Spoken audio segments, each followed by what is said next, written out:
Hi, good morning. Well. It's time to exercise again, guys. Ayan. Warm up muna tayo, guys, kasi nga tayo ay mag-jogging at mag-walking. Ayan. Oh my God.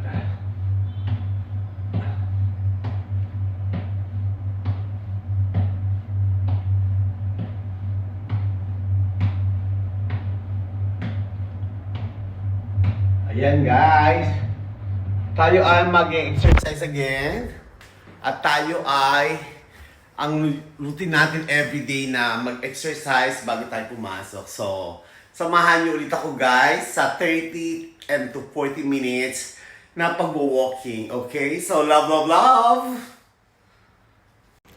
So, handa ka na ba? Handa ka na bang sumama sa pag-jogging, sa motivation ng aking ginagawa everyday? 30 minutes lang to, oy. Huwag kang tatamad-tamad. Lalo na mga 40, 50, 60. Aminin, marami na kayo nararamdaman. So, bago lumala ang inyong nararamdaman, samahan niyo muna ako mag-jogging, mag-exercise para gumanda ang inyong pakiramdam. So, tulad ko, syempre, hindi pwede tayo tatamad-tamad dahil sa ating edad, kailangan natin ingatan ang ating mga buto. So ano pang hinihintay nyo? Mag-wearing na kayo ng shoes, mag-wearing na kayo ng mga outfit para pag nag-jogging kayo, fresh na fresh. Love!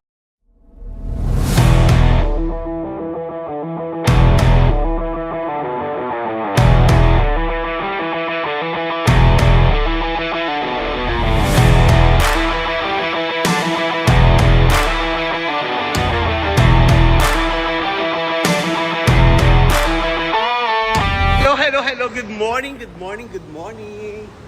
Well. Ano pa hinihintay nyo, guys? Tayo ay mag-jogging na, mag-exercise para maiwasan ang ating stroke, ang stress, depression, anxiety, ganon. Kasi guys, alam nyo, hindi lang naman lagi sa panlabas ang dapat natin ayusin. Ang ayusin natin ang panloob. Kasi guys, kahit na anong ganda mo dyan, kahit na anong kapakinis mo, kung ang pangloob mo naman ay masasakitan yung mga buto, may nararamdaman ka, useless. So, kailangan talaga ayusin natin ang ating health, ayusin natin ang ating mga buto, para naman paghiga natin sa gabi, wala tayong maramdaman na sakit. So, ano pang hinihintay nyo?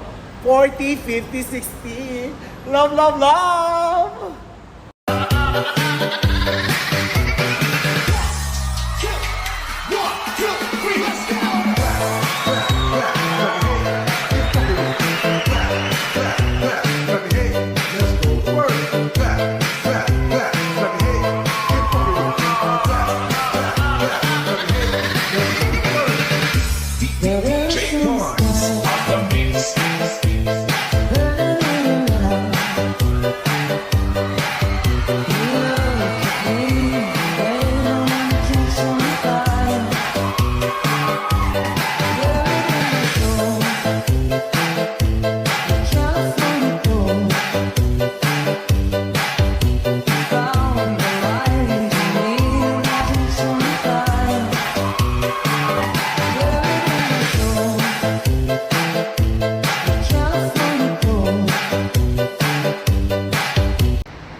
Hi! May nagtanong sa akin na hindi ko makalimutan, paano ko doon na-manage ang lifestyle ko dito sa Dubai. Siyempre, ano pa sasabihin ko? Sabi ko sa kanya, smile lang at crush. Kasi, pag hindi ka tumawa, ikaw ay papangit. Pag hindi ka nagtiwala, walang mangyayari. Kaya nga sabi ko guys, kahit na anong pagsubok o struggle sa buhay dumarating, natural lang yan. Kahit saan kayo magtanong, natural lang ang mga problema. Ang hindi lang natural na problema kung magpapatalo ka sa problema. Kasi alam mo ba guys, pag may nga natatalo sa problema, nagkakaroon ng anxiety, ang ending, naloloka, hindi makapag-isip ng matino.